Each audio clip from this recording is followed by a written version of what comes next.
wala na siyang mahita. Ay, pag-usapan naman natin yung mga kababayan, abogado nitong si attorney abogado ni attorney Batoski. Si Batorni. 'Di ba may attorney ito, si attorney Torion, mga kababayan, na naalarma dahil nga daw itong si John Vic Rimulya, mga kababayan, ay may pahayag na di umano ay naghahanda na raw sa pag-aresto dito kay Bato. Ay, mga kababayan, natatakot na ba kayo talaga? Pakinggan po natin yung pahayag dito nitong si Attorney Claire, mga kababayan. So, mga clear, alam naman natin, ito ha, na alarma. Diba? Kasi ang sabi ni, nag-report, nag-report ang DILG na alam nila yung whereabouts. Itong si Senator Bato. Ay! Alaan niyo yun? Yun naman pala. Kaya pala natakot sila. Kasi sabi ni John Vic Rimulya, alam namin kung nasan na si Bato. Parang ginugood time lang eh, di ba? Ako, mga kababayan, kung alam talaga nila, malamang hinuli na yan. Pero palagay ko ginugood time lang si Bato. Di ba? Para kung alam na nila, lilipat si Bato ng pwesto. Sinabi niya na kumbaga nalalaman nila kung nasa saan pupunta, umuuwi, maalis, natutulog sa mga kaibigan, 'di ba? So naalarma, mga clear. Ay, okay, Rani Sierra. Hanggang ngayon sa Nueva Vizcaya, mahirap yung signal. Kahit doon sa kahit sa doon sa Aurora, mahirap pa rin yung signal, hindi pa rin nagagawa yung mga internet doon. Ayoko nang umuwi. Ang abogado ni Senator Bato. Okay? Ayan, ito ha. Saan na ba yan? Ito. Pakita ko lang, mga clear ha, para doon sa mga bago o baka hindi nila nadilig itong ni-report natin before. News na lang. DILG Chief on Bato. We know where he is. Sino ba yung chief? This is si Sec John Vic. Senator Ronald Bato de la Rosa has been monitored in 6 places for the past 3 weeks. Interior Secretary John Vic Rimulya said yesterday. Authorities are tracking de la Rosa's movement amid reports that the International Criminal Court has issued an arrest warrant for him. Okay? Rimulya said officials are aware of the senator's location, but they have to play it cool. Loko rin to si John Vic eh. Sabihin ba naman, Rimulya said officials are aware of the senator's location, but they have to play it cool since De La Rosa is not yet considered a fugitive.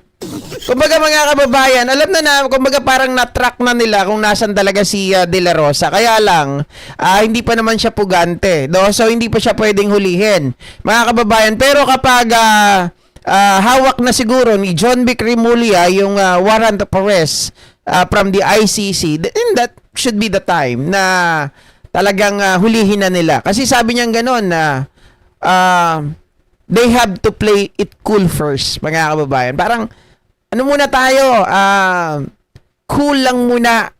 Hayaan natin siya na lumabas sa kanyang lungga.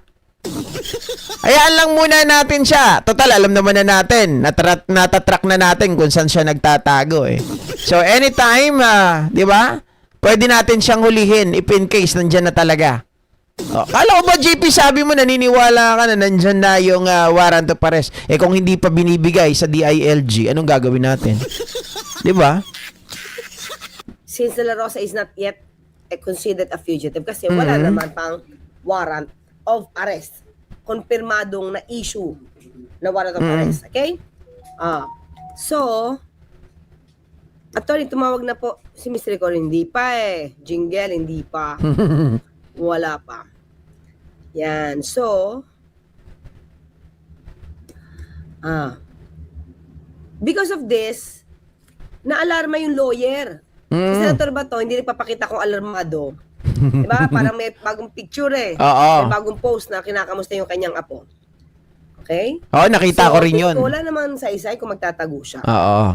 Tingin ko lang ay, wala. Ay, sorry. Yan. Kasi, natutunto naman, na-monitor naman kung saan siya. So, naalarma. So ibig sabihin mga kababayan, as of this very moment, etong si Bato de la Rosa ay talagang alam ng otoridad kung nasaan si Bato de la Rosa. It just so happen, sabi ni Rimulya, we have to play it cool. Okay? Ano muna tayo? Hayaan nyo lang. Hayaan nyo lang. Pag complacent na siya sa kanyang lugar, saka natin bulagain. Parang ganon ang gustong palabasin ni John Vic. Ngayon, itong si Attorney Torion, mga kababayan, parang kumbaga, hilong-talilong na. Teka. Parang ganon. Na baka yung kliyente ko mahuli. Wala nang magbabayad sa akin. In a way, ang kanyang lawyer. Okay, sabi ito, mga ka-clear.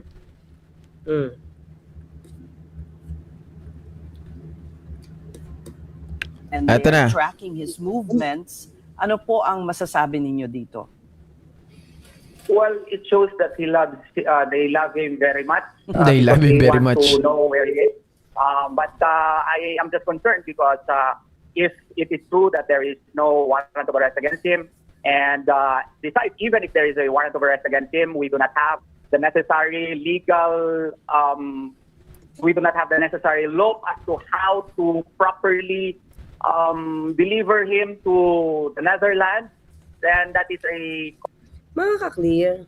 Makulit talaga to si Attorney Torion, no? Ang lakas niya nga paikot-ikutin, mga kababayan, yung mga kababayan natin na wala daw tawag dito, IRR.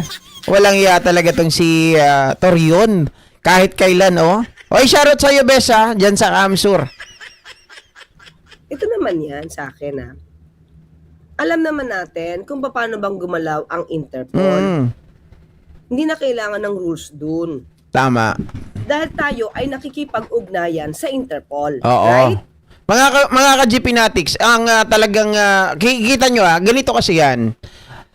Ang Interpol, tayo humihingi ng tulong. Marami ng mga example like Alice Guo, Arnie Tebes, Cassandra Ong, yung jowa ni Cassandra Ong, yung kung sino-sino pa, 'di ba? Isipin niyo na lang ganito.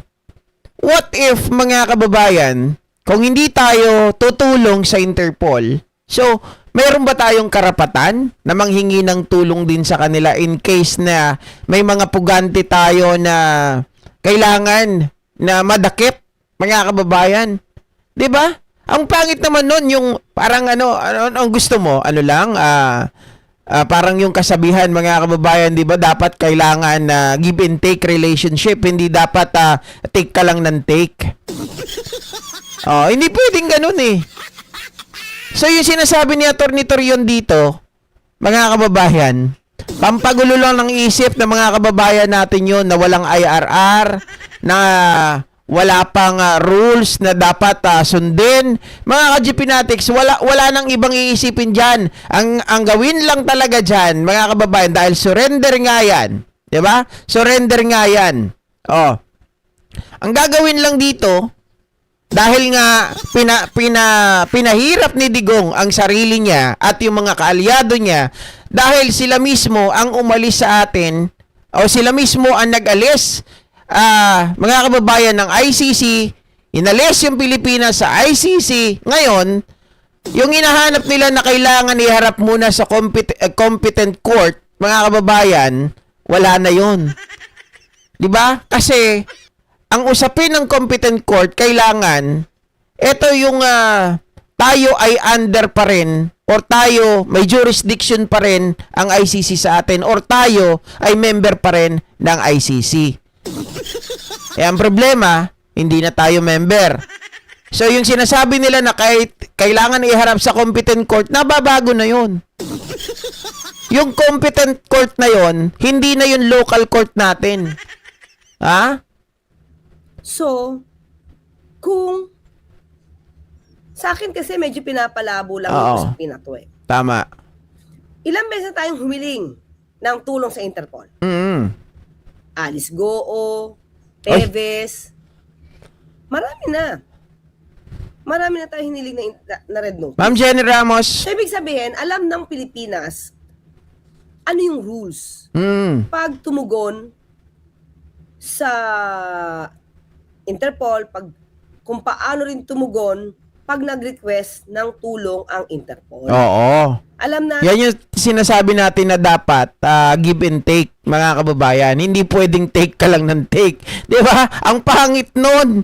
Parang ang dating nun, mga kababayan, kung ako ang Interpol, nanghingi ka ng tulong sa akin, tinulungan kita, tapos kapag ikaw ang nanghingi ng tawag dito, pag kami nanghingi ng tulong sa iyo, tapos hindi mo kami tinulungan, baka sabihin ng Interpol sa susunod, kapag nanghingi kayo ng tulong, didedmahin namin kayo.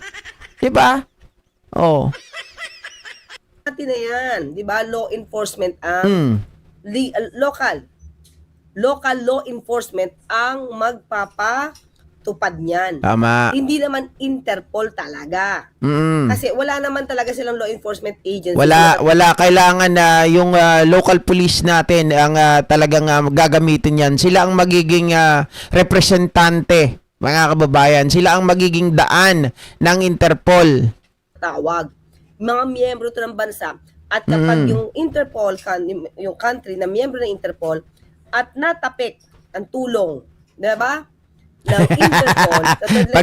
Pag sa Ilocano daw, sabi ni Ma'am Jenny Ramos, dawat imot, di ba? Oo. Humihingi ka, pero kapag ikaw na ang hinihingian, ayaw mo mamigay. Sabihin mo, hindi, wala, ubus na. Oh. Kasi, di ba, natatandaan nyo, nung paano nakipag-ugnayan ang Interpol, sorry, ang bansa natin, doon sa Interpol ng Timor-Leste, remember that? Di ba, yung Timor-Leste, ang siyang uhuli kay doon Arnie sa Tevez. request na tao na mapadeport. Okay? Kahit na yung kay Alice Goo, local yun. Sila yung humuli dun. Natandaan nyo ba yon? Hindi Oo. ang Pilipinas or hindi. So, alam.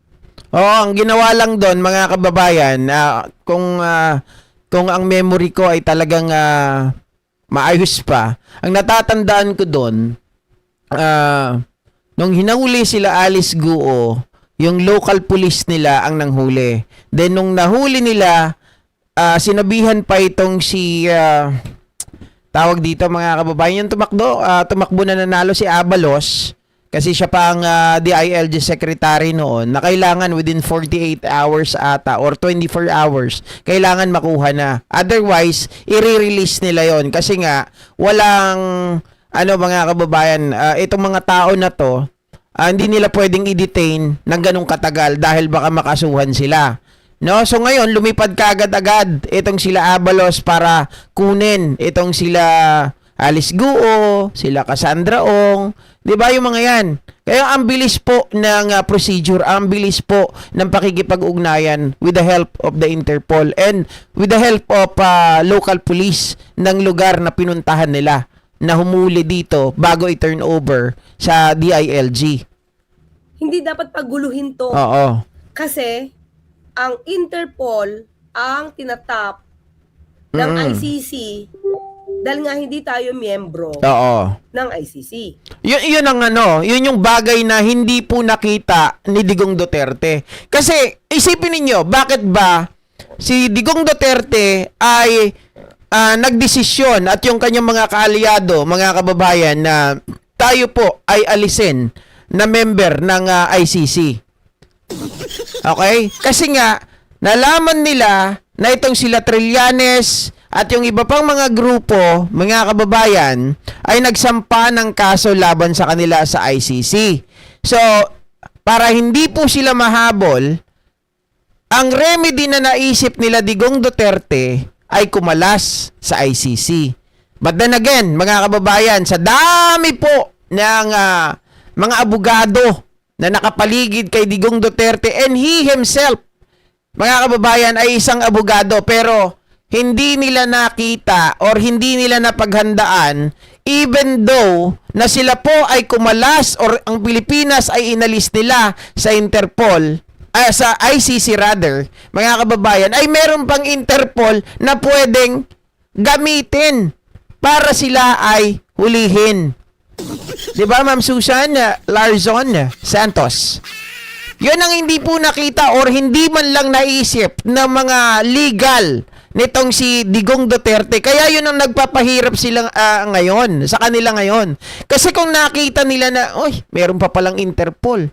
So, mga kababayan, palagay ko, kung nakita nila yun nun, kumalas din tayo sa Interpol. Ang akala nila, pag kumalas sa ICC, okay na.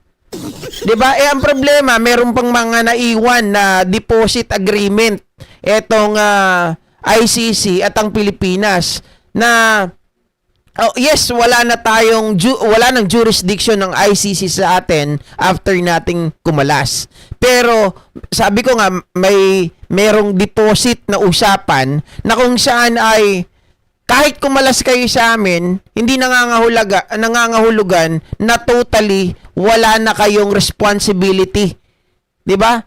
Ang responsibility ng Pilipinas ay tulungan ang ICC, mga kababayan, doon sa mga taong inihabla nung panahon pa na tayo po ay member pa ng International Criminal Court.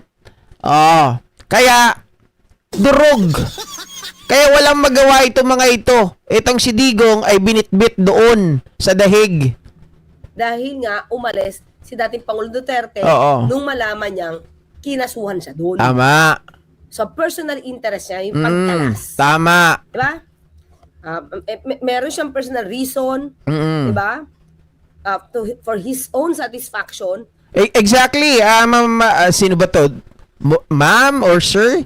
Basta dukha ng Seresa Force. Tama, ayaw nilang malaman ng tao ang legal process. Kaya ginugulo nila yung isipan. Remember mga kababayan, di ba? Yung usapin ng jurisdiction. Ano yan eh? 15-0 yan. 15-0 yan. Mga tao pa ni Digong Duterte, yung 15, mga kababayan. Yun ang nila eh. Yung usapin, inilaban na yan, nandito pa eh. Yung unang-una pa yan. Bago pa itong si Kaufman na nag-a-appeal paulit-ulit. 'Di ba? Dito pa lang yan. Sinabi na nung mga Supreme Court Justice 15-0, mga kababayan, hindi natatapos yung jurisdiction or yung responsibility ng Pilipinas kahit wala na tayo, kahit hindi na tayo member ng ICC. At sa satisfaction ng kanyang mga kaalyadong na demanda sa ICC, yun yung dahilan kung bakit kailangan sila mag-withdraw ng membership. But, ang pagpapadala kay dating Pangulong Duterte, not because of the ICC, but because of the Interpol. So, maliwanag yun. Kailangan pa ba ng rules kung paano makipag-ugnayan sa Interpol? So, kung papansinin niyo si Atty. Torion, wala daw rules. In-explain ko na sa inyo, hindi lahat ng batas kinakailangan ng IRR. Diba? Family code, there's no IRR. Diba? Inakalagay lang dyan kung magkakaroon ng IRR kung nasa batas mismo ang nagsasabi na kailangan maglagay ng IRR. Okay? Sabog si Torion. hindi man natin alam yung mga bagay na yan, mga ka-Gpnatics. Pero sinasabi ni Attorney Claire ay hindi lahat ng batas ay nangangailangan ng IRR. Yung IRR kasi na yan yung pinipilit ni Torion. So, pakita ko ulit sa inyo ha.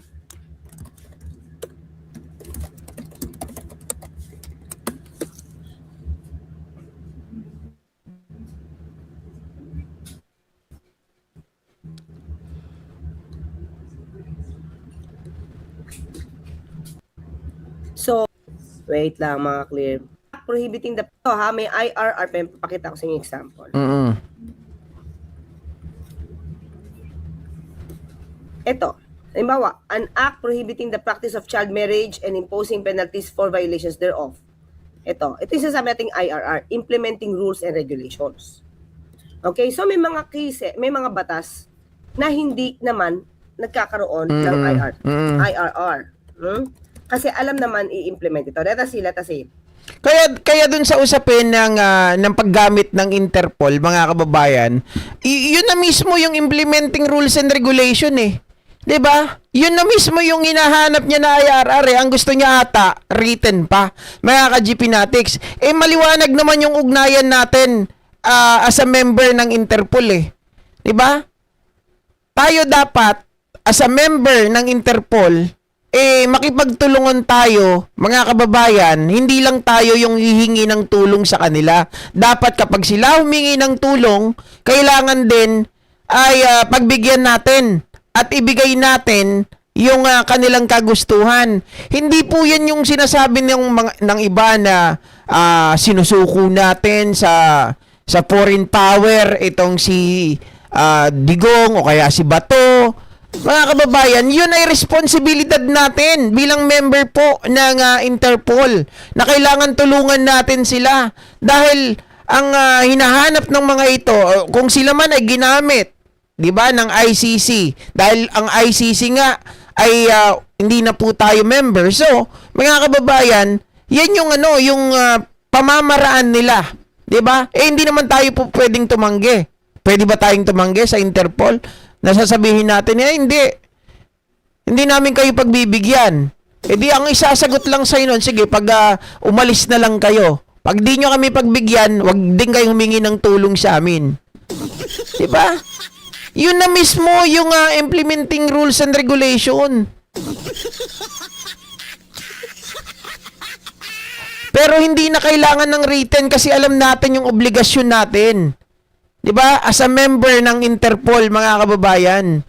Diyos ko, itong si Torion gusto yung kailangan na nakasulat. 'Di ba? Hindi naman batas ng Pilipinas ang susundin dun eh. 'Di ba? Yung batas, kung ano po yung obligasyon natin, bakit ba tayo sumali sa Interpol? Yun. Mga kababayan. Kaya nga ang ingay nila kasi may educate ang mga tao sa legality ng mga bagay-bagay, sabi ni Dukha.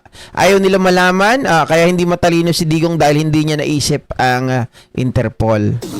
Ginagamit nila ang awa ng tao kasi alam nilang maraming panatiko sa kanila. Tama, marami pa rin. Pero ang nagtataka lang talaga kung bakit hindi ko makita yung dami ng tao pagdating po sa mga rally. 'Di ba? Hindi po nagmamaterialize yung kanilang mga tao. Puro lang sa social media sila marami. Kaya naiisip ko tuloy, totoo ata na puro trolls lang lahat yung mga tao nila eh. 'Di ba? Mga kababayan, wala tayong makita sa kalye eh. Hindi naman nila pwedeng sabihin na, hindi, wala kasi mga pera eh. Kaya hindi makapunta sa mga rally. Mismong marami na nga yung nagsasabi na pinondohan ni ganito, pinondohan ni ganyan. Mayroon pa tayo na balita, nagpondo ng 1 bilyon, mga ka-GPnatics, di ba? Tapos, imposible naman na hindi pa makapunta sa rally yung mga tao nila. Wala naman naawa kay Bato, ay DDS lang pala. Kahit magsama pa si Topak at Torion. Bakit kaya pag DDS attorney mga bugok? Yan din ang tanong ko, mga kababayan eh. Di ba?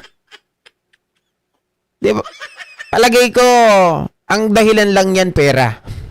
Palagay ko lang mga ka-GPnatics, yan ay opinion. Ang palagay ko ay pera. Nawawala ang prinsipyo kapag malaki po ang natatanggap mo. Kapag malaki ang bayad, ang prinsipyo nawawala. Alam naman natin, mga ka-GPnatics, sa mga pangkaraniwang mga abogado nga eh. 'Di ba, pinapatagal nila yung kaso, hindi nila sinasabi na matatalo ka dito kasi nga ayaw nila matigil yung serbisyo. Pag natigil yung serbisyo, tigil din ang bayad. Oh. Kaya lahat ng kliyente ni Torion kulong naman. Sino-sino ba? Ang mga kliyente ni Torion, parang parehas sila ni Topacio eh. 'Di ba si Topacio at si Torion halos parehas ng kliyente? Si Kibuloy, mga kababayan. Oh, parehas yan, parehas. Yes, para talaga sa pera, Boss GP. Oh, totoo naman yan. Pinakasinungaling na tao sa mundo, abogado. Anyway, mga ka-GP Natics, ito naman ang isunod natin na pag-usapan dito. Ito, pag-usapan natin itong kay Benny Abante.